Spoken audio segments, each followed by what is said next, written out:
What is up, Power Ranger fans? Welcome to Off the Grid, a Power Rangers podcast. I am your host, Jacob Bartley, and this is the show where we talk all things Power Rangers, including movies, comics, toys, collectibles, television shows. Of course, like we're going to be talking Power Rangers Dino Fury Episode 3. Today, we're going to get to that in just 1 second, but just want to say hello to everybody and hope everyone is having a great time. And, doing a weekly show, Power Rangers is a property that is kind of like a niche thing. Like the Power Ranger fan base is very passionate, but it's not on the scale of an MCU or a DCEU or a Star Wars or anything like that. So there's not constant big news coming out. There's small stuff regarding the comics, an actor makes some comments. So there's not a lot of big news to discuss, but news is something that I do want to cover more often on this show, but not much going on as of right now. But I guarantee you stuff will pick up in the future. But let's jump into it. We are just talking about Power Rangers Dino Fury, Episode 3, Lost Signal. And I know this is a late episode. I'm putting it out at about 10 at night here. And it's work was crazy today, so got to this a little bit later than I wanted to. But it's more of a consistency thing for myself, just staying on track, releasing an episode every Wednesday. So bear with me. Anybody who cares, I apologize for the late episode. But hey, the world is a place where there's always somebody up. So hope somebody might be watching this somewhere in the world. But yes, I've been up and down on Dino Fury the last 2 episodes. It's not bad enough for me to stop watching, but it's not good enough to where I could call it a good show yet. We'll see. It could go either way going forward. My favorite thing about the show so far has been the Pink Ranger, Amelia. And it's mainly because she has the most personality of the characters on the show so far. We're getting more Rangers. We have that new Green Ranger coming out, which she looks awesome.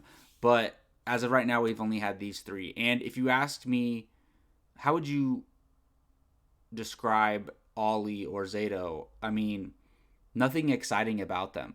If you ask me how do I describe Amelia, I'd be like, oh, she's very upbeat. She's kind of unintentionally funny with the things she says. And that kind of continues in this episode. So we lost signal. It kind of refers to Zato not being able to communicate with his planet Ravcon, and hoping there's somebody alive still there or some type of message that was sent in the past. So I guess they get this message and there's no way to decode it. They have this machine and they aren't able to, it's broken or something like that. So they are trying to, he's trying to decode this message basically.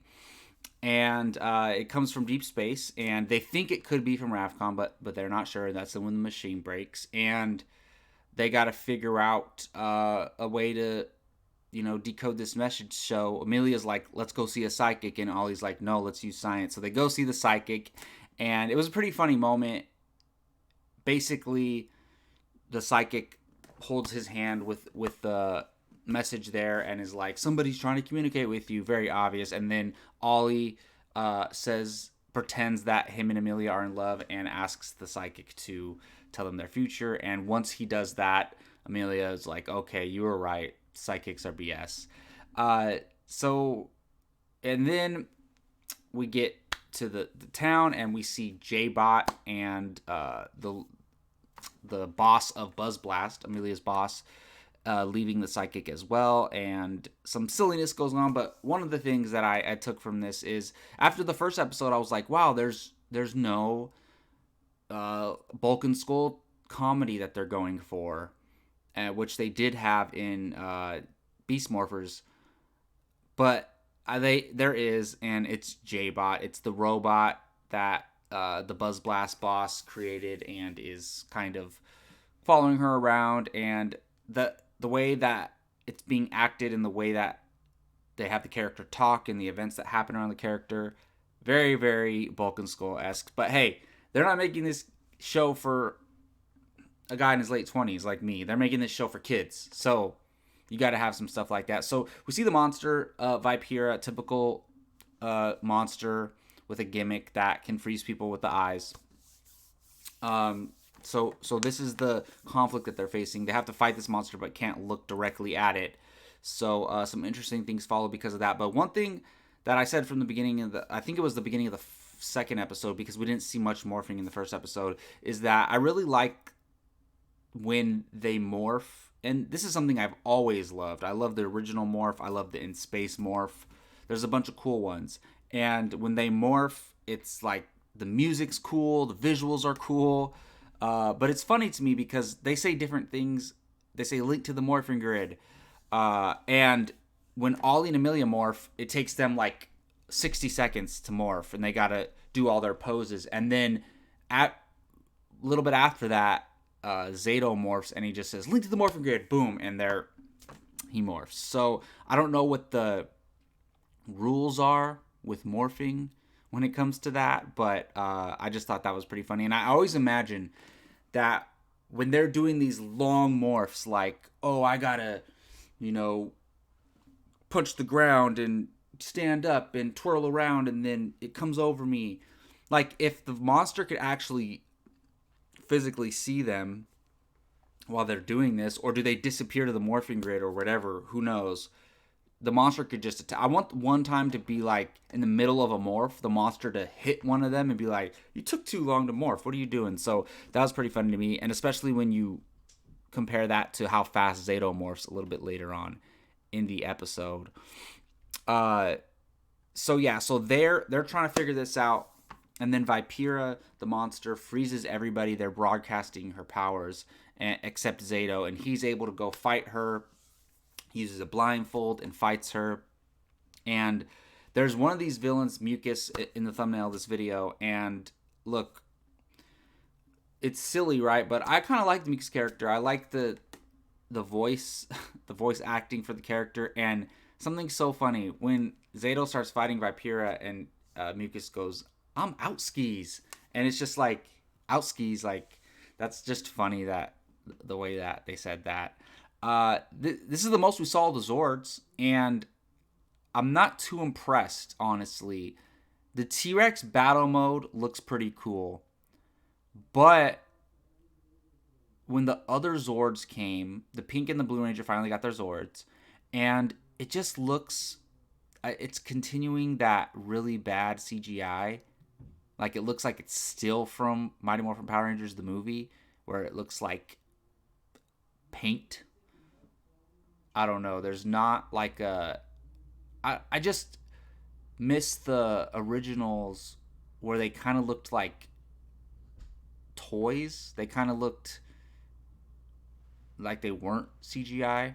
So I don't know. I mean, I think this is just the way the show's created now.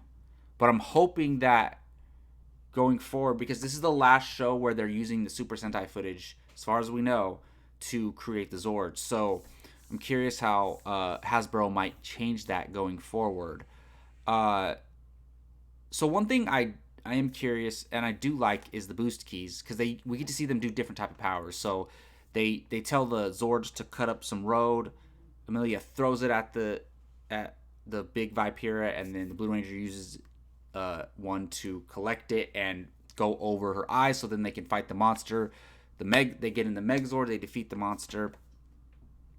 And then another classic, last week it was, I think every episode that I review, we're going to do the classic Amelia line from the episode. Last week it was retractable tentacles, that's cool and freaky. This episode, they get into the Zord, and she says, oh my goodness, Ollie, we have to take a selfie in this thing. Typical, they're not making her like a diva or klutz type girl. They're making her, she's kind of geeky and she's kind of nerdy. So I love those lines by her. Makes my day when I'm watching the episodes. They defeat the monster. But one interesting thing, last episode when they defeated the monster, the Sporks went back to the bubbly form, and then Void Knight got the monster, but this time the Rangers beat him to it and get the monster. And when they defeat a monster and it goes back into that form, it does become more powerful. So that's good that they got that instead of Void Knight, who's trying to use them to power some type of machine. And the episode ends with them trying to, because, one thing I didn't mention earlier, Zato has this crystal that his mom gave him, and apparently that crystal is able to fix the machine, but they play the message and it's just gibberish, basically. But Solon says that it could be from Ravcon because it's from so long ago, and so it could still be from Ravcon, but kind of sound like gibberish. But now that the machine's fixed, he says that they can send messages, so it ends with him sending a message out to space, basically calling for help, I'm assuming. So, yeah, decent episode. Nothing too terrible, nothing too great. I'm gonna continue watching and reviewing, just because, like, I'm gonna watch every Power Ranger show and review, and almost in every season of Power Rangers, there's something enjoyable to like, at least a character to like, a piece of the mythology to add to it. And as we saw in the Power Rangers comics, all of this lore can go into future stories. Like, they used all the Power Rangers lore previous to the comics coming out to create the whole Shattered Grid and the multiverse and all that stuff. So every season of Power Rangers can add to this lore and this mythology and this universe. So it's still all cool, even if it's one of the weaker seasons of Power Rangers. But what did you guys think? I want to know. Let me know in the comment section what you thought of episode 3 of Power Rangers Dino Fury Lost Signal. I do want to get your thoughts. Thank you all for watching this. Again, I am Jacob Bartley. Subscribe to Off the Grid, a Power Rangers podcast, if you want to stay up to date on all things Power Rangers, whether that be some news or all the stuff we mentioned before that I'm going to review. And I'll see you next Wednesday. I'll try to get episode up earlier next Wednesday. Until then, may the power protect you.